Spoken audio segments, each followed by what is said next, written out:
múltiples maneras. No se ha abierto casi ninguno nuevo, solo para darles una cifra. Para que exista cobertura universal de los equipos de atención primaria, necesitábamos 1.700 equipos. Llegamos a 740. El hospital psiquiátrico, el único hospital monovalente en el marco de este gobierno, fue ampliado con 2 salas nuevas, 150 camas más.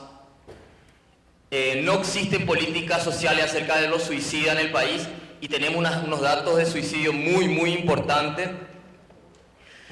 Tiene plena vigencia el paradigma de la guerra contra las drogas, lo cual sabemos que significa criminalización de la pobreza, medicalización y criminalización de la pobreza en este momento.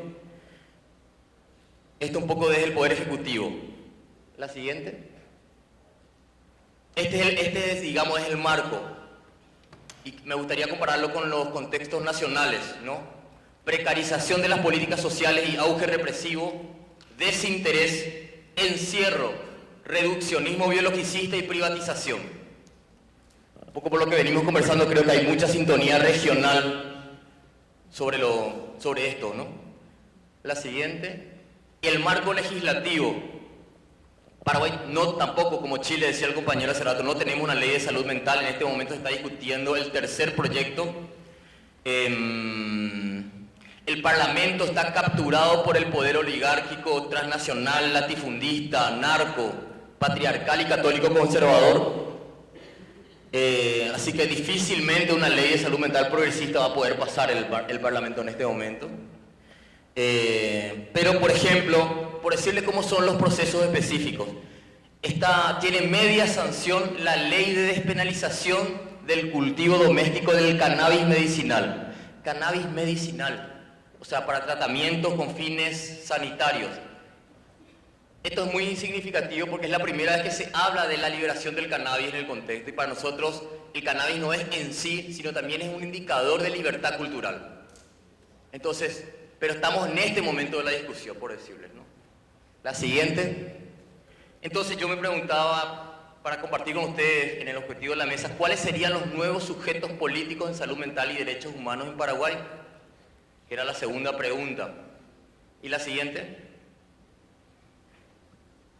Hicimos esta colección de íconos, membretes, logos, ¿no? De psicología comunitaria, de espacio de desmanicomialización, de psicoparaguayología, de organizaciones territoriales, ONG que están trabajando en los barrios populares, de Alames Paraguay, de espacios psicoanalíticos en una perspectiva muy crítica. Y a pesar de lo numeroso, y esto hay que decirlo, esto es fundamentalmente en Asunción, no tiene un carácter nacional, casi no tenemos sujetos específicos en el tema de salud mental que estén protagonizando los procesos de transformación, ¿no? Ahora, yo me quedaba con esta discusión. ¿Es solo esto? ¿Podemos pasar a la siguiente?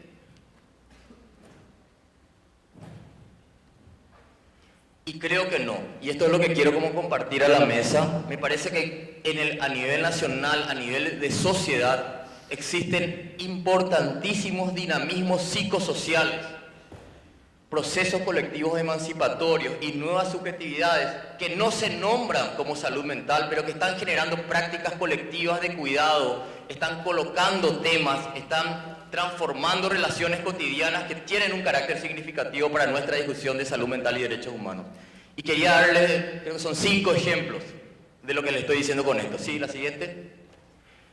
Esto es una guardería para la niñez del principal movimiento campesino paraguayo hoy, que es la Federación Nacional Campesina.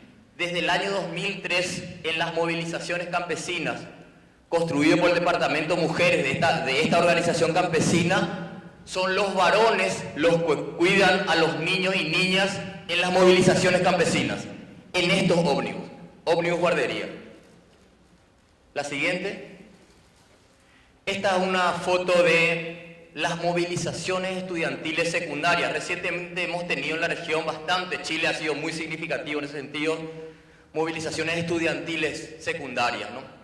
En el caso paraguayo, y tomo esto, esta es una escena donde se ve a la ministra de Educación que fue sacada por la movilización estudiantil secundaria. O sea, el primer ministro o ministra que fue sacado del gabinete de Horacio Cartes, un presidente de ultraderecha, lo sacaron un movimiento de adolescentes. Imagínense esta escena. En un momento dado, en una de las movilizaciones eran 12.000 estudiantes secundarios en la calle y era irreprimible.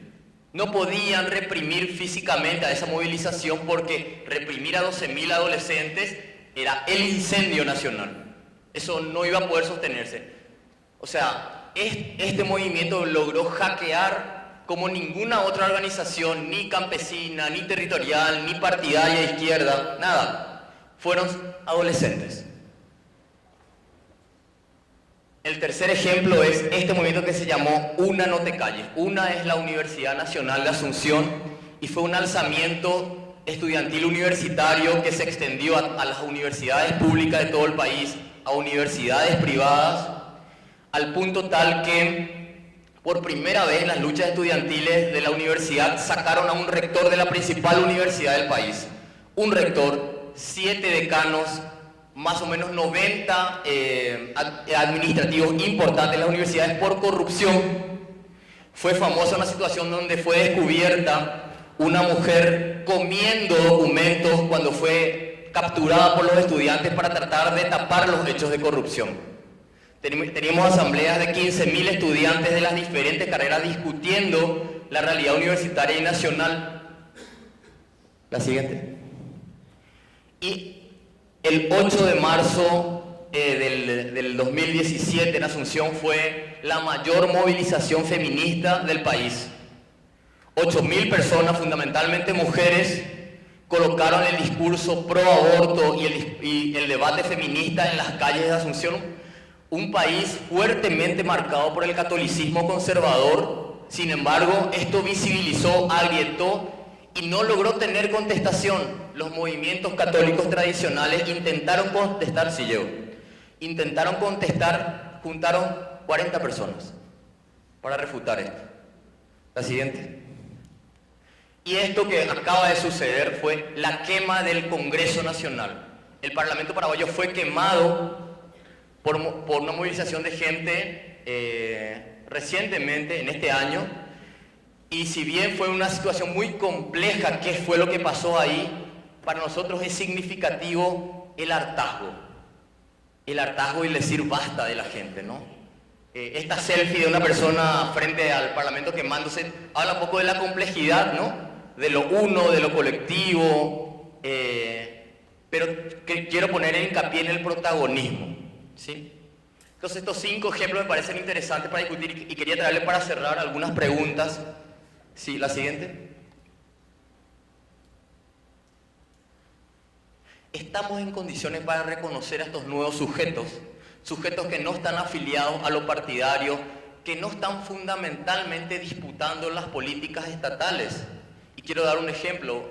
Cuando observaba la movilización estudiantil secundaria en Asunción, esta que les comentaba, en un momento dado vi pasar unas 20 cuadras de estudiantes de secundaria gritando. Y decía para mí, yo no sé gritar así.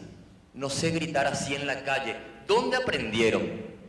Y salían intercolegiales, o sea, torneos deportivos entre colegios, recreos, fiestas como espacio de socialización de estas generaciones. Y todo el tema de las redes sociales y la telefonía celular. Tenemos herramientas políticas para comprender estas nuevas producciones de resistencia, estos nuevos protagonismos. La segunda pregunta es, ¿qué entienden estos sujetos con la idea de lo ético-político? A lo mejor la rebeldía, a lo mejor el jugar, a lo mejor, como decía un grupo de gente que trabajaba juegos en red online, decían, nuestra ética es el ocio. Nosotros decíamos, el ocio. Bueno, si negocio viene del latín de negar el ocio puede ser un elemento tremendamente político, pero podemos verlo, podemos ponerlo en valor. Sí, la siguiente. ¿Y cómo están vinculados estos procesos con lo desmanicomial, con lo postmanicomial, con lo antimanicomial? ¿Sí? Tienen puentes, si entramos, cómo entramos, qué nos están diciendo. Y a la vez una pregunta que la discutimos mucho si colocarla o no, sí, que es si es el momento de despedirnos de ciertas prácticas políticas. Es la posibilidad de decir, a lo mejor hay ciertas formas de lo político que las nuevas generaciones ya no validan, ya no consideran y a las cuales nosotros le tenemos mucho amor histórico, mucho amor de resistencia. Estamos en condiciones de duelar algún tipo de despedida para poder conectarnos con estos nuevos sujetos políticos. ¿Sí? Y como última imagen quería traer una cita de una psicóloga social, Waldina Soto. Ella fue también parte de las víctimas de la dictadura estronista. Dice en la frase, en nuestro país somos diversos, pero no leo sin lentes. ¿Alguien lee?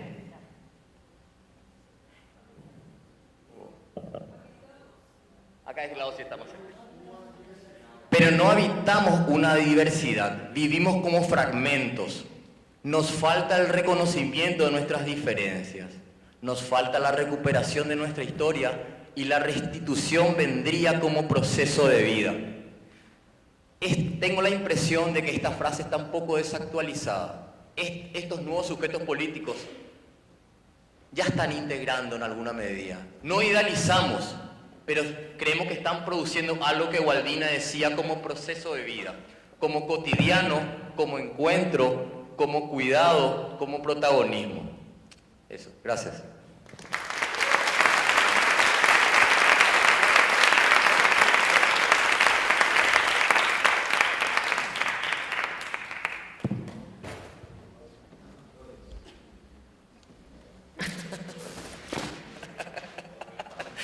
Bueno, yo soy María Graciela y como los usuarios tengo un problema de identidad, porque en realidad un sector me conoce como Graciela, recién le decía a los compañeros, y otro sector como María Graciela. Pero he decidido a esta altura de mi vida tener mi nombre completo, así que esto para mostrar que estamos todos en un mismo pie de igualdad. Y en relación a la representación y a la felicidad de estar con los compañeros de la región, que venimos desde hace tiempo, por suerte, comunicándonos, este lugar que nos toca a nosotros es desde el derecho, es decir, cómo el derecho puede también, aunque a veces no lo parece, cumplir una función social y receptar lo que justamente la sociedad crea para resguardo y supervisión de sus derechos. Entonces pensaba en una cuestión que, digo, como para que todos recordemos, los derechos no se proclaman, dice Bobbio, los derechos se ejercen. Y que a pesar de situaciones disruptivas, tal como lo ha dicho recién el compañero, es difícil que se puedan atrasar cuando estas conquistas son ya logros inherentes a las personas. Y entonces pensaba en nuestros países, en algunos fallos que se han dado en la Corte Interamericana cuando nuestros estados han querido acallar los derechos humanos. Por ejemplo, Almonacid Arellano contra Chile, cuando se quiso evitar que se revise el atentado, la muerte de un abogado, un militante en el año 76 por considerar que estaba prescripta la acción. Y se expide la Corte Interamericana diciendo que en cuestión de derechos humanos y en cuestión de lesa humanidad no es prescriptible. Y ahí comienza toda una doctrina que hace a el control de convencionalidad, que nos cabe a todos hacernos permanentemente. De escuchar del transcurso de toda la mañana, por supuesto compartiendo, pero también con un sentido crítico de decir, bueno, ¿qué nos cabe a cada uno?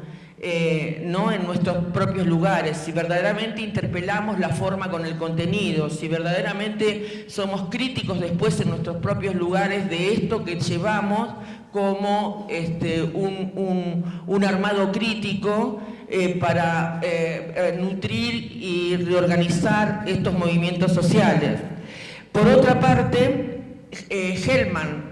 Juan Gelman versus Uruguay, Gelman 1 y 2, del mismo modo que el Estado uruguayo dijo que ellos no habían ratificado la convención, por lo tanto no le cabía revisar el punto final que había dictado el Estado uruguayo. Y la Corte Interamericana dijo, en cuestión de derechos humanos, en cuestión de delitos de lesa humanidad, no importa si se ha ratificado o no, comprende exactamente igual. Podríamos seguir citando, digamos, una cuestión que hace a los derechos humanos para bajar lo que para nosotros ha sido antecedente de nuestra ley de salud mental, que es un caso de acá, de Santa Caterina, que es Jiménez López contra Brasil, cuando el Estado brasileño se allana y dice efectivamente, cuando se vio, digamos, cercado por la Comisión Interamericana de Derechos Humanos, dice, está bien, nosotros en realidad hemos provocado la muerte de Damião Jiménez López, quien muriera en una clínica, la clínica Guararape, que hoy es un centro cultural, ¿no? Conveniado con el sistema público.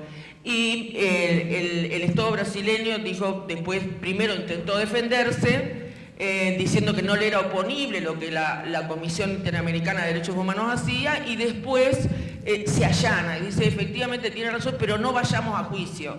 Y la Comisión Interamericana de Derechos Humanos dijo, está la violación de derechos que ha cometido el Estado brasileño, que necesariamente se eleva a juicio, y así es como se dicta en el 2006 un fallo contra Brasil que obligó a la modificación de una ley que de todas maneras estos procesos, estas sentencias lo que hacen es reflejar un movimiento político, social que se viene dando en la región, que se venía ya dando en esta zona.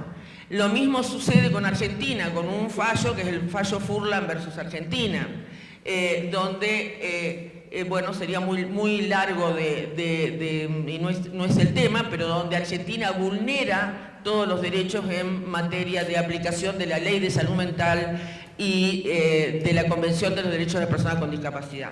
¿Por qué digo todo esto? Porque es imposible, nuevamente, ¿no? Podrá intentar generarse un estado de excepción, mas no se puede cuando efectivamente ha ingresado al común social esta lógica de los derechos y se visibilizan las personas. Esta es nuestra tarea.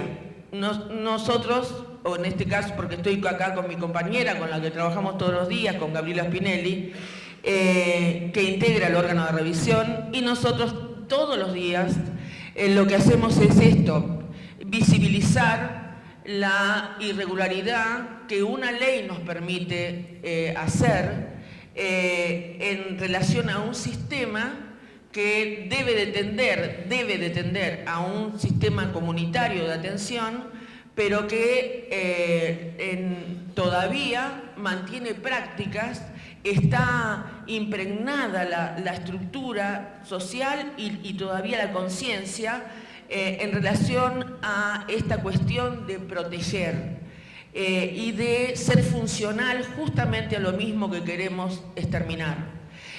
Por no poder abrir y no poder, y de alguna manera sentirse sometidos y no implicados con la resistencia. Y en todo caso no poder llegar tampoco a definir exactamente la resistencia cuando esto depende del salario. Y entonces hay toda una estructura que se mantiene y que Latinoamérica está legitimando que tengamos todavía un hospital especializado de niños monovalentes en salud mental, de niños que interna a la primera infancia, de niños que se ven privados, niños, niñas, adolescentes que se ven privados de estar en un sistema de atención que respete su autonomía progresiva, que respete su ser niño, su ser ahí para ser adolescente, y sin embargo esto está convalidado y se dice que es el primer hospital de Latinoamérica especializado. En este momento nosotros estamos por los derechos primarios supervisando como órgano de revisión que ha visibilizado lo que la institucionalidad puede dar. Y creo que ese es el valor de lo que es el derecho al ejercicio de la defensa cuando se tienen derechos. Y esto es la diferencia. No es posible que estemos, con todo respeto, pero estemos analizando estas cuestiones y no analicemos que todavía Latinoamérica tiene personas sin derechos, personas incapaces. Lo acaba de decir la compañera cuando habló de sí misma y dijo: yo no soy una incapaz. En realidad, en Colombia recién acaba de presentarse un proyecto sobre capacidad legal. Brasil creo que no lo tiene, todavía mantiene la incapacidad. Uruguay mantiene el proceso de interdicción. Son personas incapaces y uno no puede hablar de reforma y transformación si está hablando de incapacidad. O sea, todo esto tiene que tender, además de generar una ley respetuosa de derechos, a un sistema que ponga en un mismo pie de igualdad a las personas. Y esto sucede cuando se le reconocen los derechos plenos, igual reconocimiento como persona ante la ley. No desde un modelo intersectorial, pero desde un modelo que sigue siendo asistencial, sino en un mismo pie de igualdad. Y este es un eje que hemos tomado como órgano de revisión que tiene